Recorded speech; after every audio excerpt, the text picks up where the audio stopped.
Originally a saloon run by one of my staff who was purchased it off me. He run in the back of my Land Rover, wrote it off and another car into the bargain. We then turned around and took it back off him because he never paid for it, and it was stored for quite a number of years. It was then repaired and taken to Malvern. They took the roof off it and made it into a convertible because there are kits around for doing the job properly, which they only done the car. We done the rebuilding of the rest of it. We had one of our own customers off the Milk Road spray it for us, and since then we've done a number of weddings with it for mostly club members. It's as standard as can be, other than that it's got servo brakes, H4 headlamps, electric washers and automatic reversing light. It still carries a 1098 engine, which we rebuilt about 7 years ago, and the gearbox is still the original, which is unbelievable. It's now into the 90-odd thousand mile. Rust in it has been very negligible. We've had our little mishaps, especially with other people seem to want to modify it with dents. But beyond that, it as you see it, is what you got, and it's a very good vehicle. It's been to Jersey.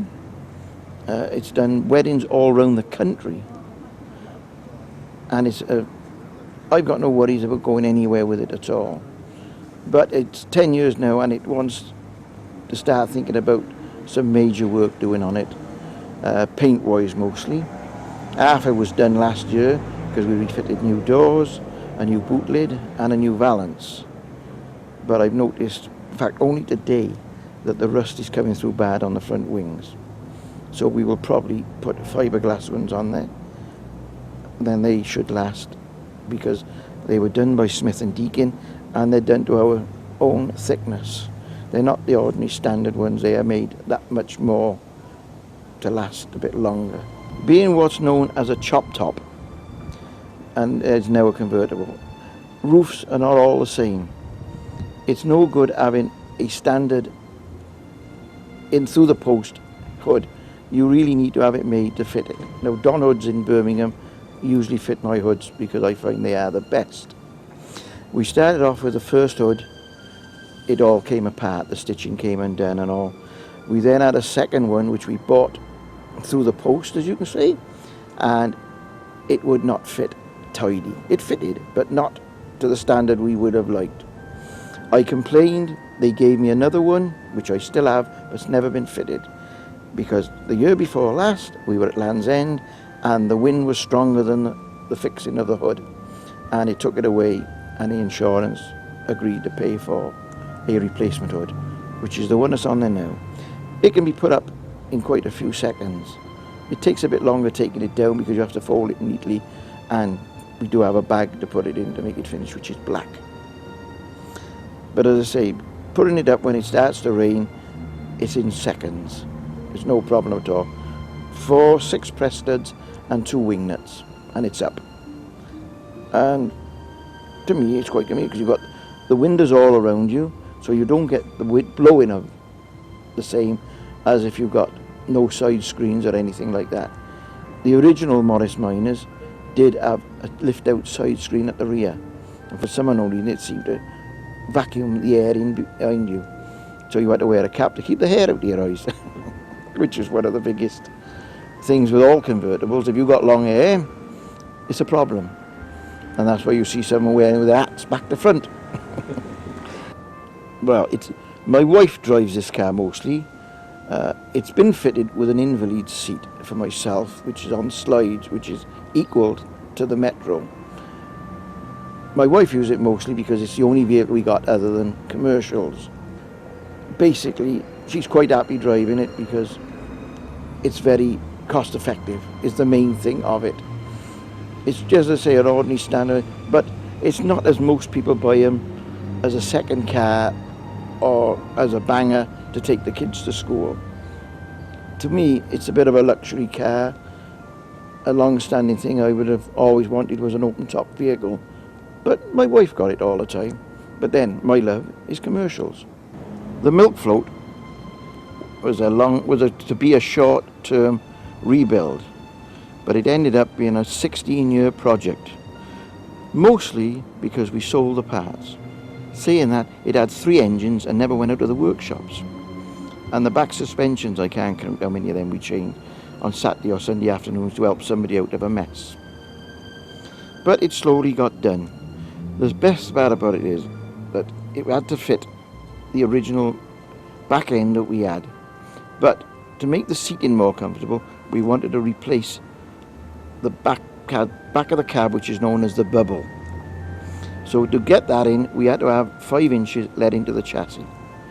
Now, jokingly, I said to Hendrix, could they make the chassis 5 inches longer in the centre? And they said, no problem. And they done it. Because I'd already purchased a left-hand drive steering rack from G.S. Jones in Shrewsbury then. They were at Shrewsbury. And they were going cheap at £25. Brand new, unused. And you just went on from there. You just build a bit, take a bit off, build a bit, carry on, until in the end it got to the stage where we said, right, enough's enough, no more parts coming off that, no matter how desperate we are. The left-hand drive reason being it was milk, so you could step out onto the curb and you didn't have to worry about traffic. It helped a lot. It saved time in all. Plus the fact it was a good advert because nobody else went round with left-hand drives in them days. Centre-driven vehicles with electrics was a known thing, but to have a left-hand drive was the ultimate. It was a good publicity thing. And being Morris Minor, but now the one we have is badged Austin, exactly the same vehicle, but just to change a name. This one was originally a pickup in Persian blue. Of course, we then added to our own colours. It's now got to the stage where it's only going to be for shows. It has everything pretty well standard on it. The standard 1098 engine, a replacement silver seal gearbox which I bought in 1984, which I didn't want, but it was at the right price from the local agents. They begged me to take it and I said I had no money. So they said, how much you got on you? They had what I had in my pocket. I was quite happy at that because, believe me, it was less than half price of buying it normally. It just went on, this vehicle did, until we finally finished it. Basically in 2000, it went out on the road to the paint shop. Since then, it's been MOT'd, taxed, and I have done 40 mile in it. It's going to be for shows now more than anything. Not many people have seen it. Everybody is waiting to see it. The first big outing will be at Lichfield at the Morris Minor Show for their 25-year anniversary of the club. And the next big one then will be the Lord Mayor's Show in November up at London. The colours on it are now Nissan Blue and American Antique Cream. They were not the colours I chose, but believe me, the inside and the outside are both sprayed in the 2 different colours of makes the paint, but you can't see the difference. It carries servo brakes, a reservoir for the brake fluid, an alternator, H4 headlamps, and automatic reversing light. And beyond that, everything is just been built on parts. It's the best that I can think of. It's the only one like it in the world. So hopefully a lot more people will ask me to do things and so I can show it a lot more. Because other than that, what else can you use it for? It's not going back on the milk round because milk rusts them away. Although it's aluminium, wood and some bits of fiberglass in it.